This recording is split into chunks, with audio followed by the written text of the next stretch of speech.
What's going on, everybody? So, yes, I talked about this John Boyega blasting Disney Star Wars over on the Geeks and Gamers channel, but I had more that I wanted to get into, and it definitely leans further into the political stuff and less about the entertainment stuff.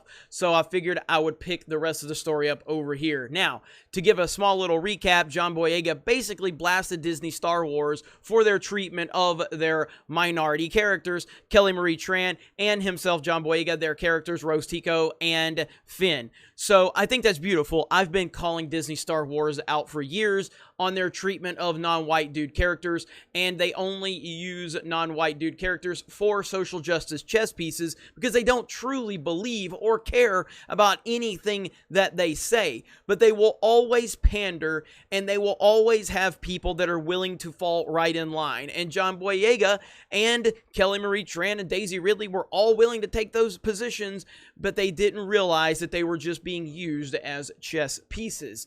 And this is a problem in Hollywood. It's a problem in mainstream where they just do not truly care, but they will absolutely go out of their way to pretend like they care.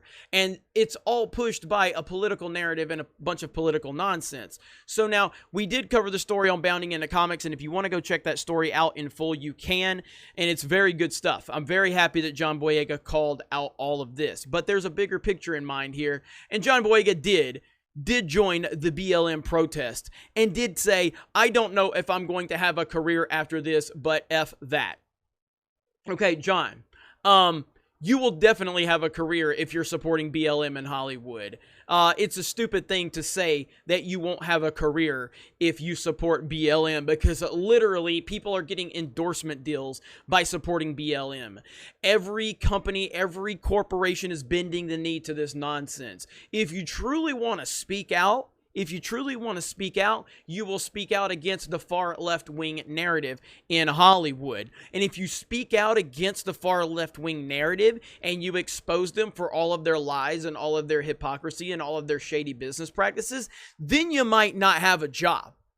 And that is the reality of the situation. So while I appreciate your comments on Star Wars and exposing Disney Star Wars, and it seems like you understand the bigger point here, you're still falling in to that mentality that the mainstream wants you to fall in line. So as much as you are red-pilling yourself on Disney Star Wars, you're still caught up in the nonsense when you're at a BLM protest, which is funded by the Democratic Party, which is being used by the far left-wing narratives in Hollywood, and you're just falling into that garbage.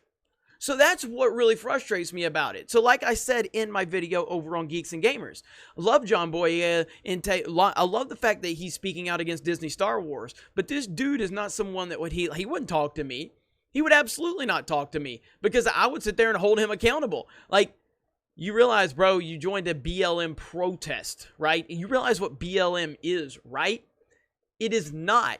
It is not what it appears to be. Yet you bought into that narrative. Then you played the victim, saying you might not have a job by supporting BLM. What? That literally goes against everything that's going on in the entertainment industry right now. You look at the NBA, you look at the NFL, you look at movies. Name me one Hollywood actor that isn't pushing the BLM nonsense right now. So the fact that you say by supporting the BLM movement, you might not have a job is a joke. Calling out the hypocrisy in Hollywood and exposing them for what they are, which is kind of what you started to get into with calling out Disney Star Wars, that is a way that you might not have a job. But if you're going to play both sides of the equation, then I really don't know exactly what you expect to happen here. You're playing both sides right now. You're calling out Hollywood for their BS. You're calling out Hollywood for their treatment of non-white dude characters. Yet you're still supporting the BLM movement, which is literally a Hollywood mainstream movement to continue to keep black people angry and keep black people in this victim mentality. So I don't really understand it. It seems like John Boyega can't really get a firm grasp on what is going on here. But with that said, I do respect him because, again, he does have the mentality to at least speak out against what happened with Disney Star Wars, and that is awesome.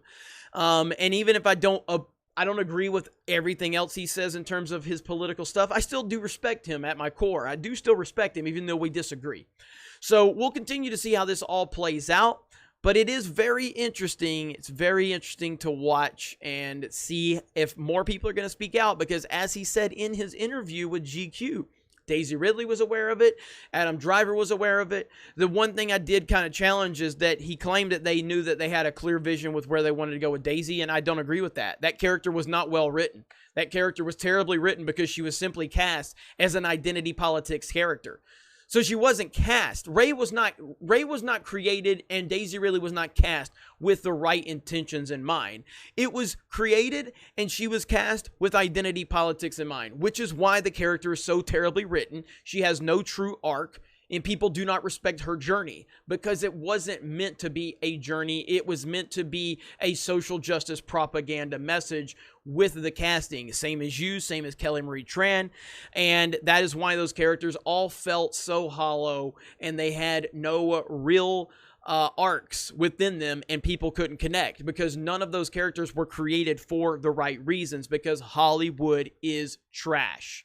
Anyway, you guys let me know your thoughts in the comments below. And like I said, if you want to go over to the website, geeksandgamers.com, subscribe to this channel, sign up on the website, free account over there. And for $10 a month, you can become a premium member. That helps the channel out. We have a lot of awesome things in the works. We have the Sports Wars channel. We have so much going on. So I thank all of you for your support, and we will talk to you later.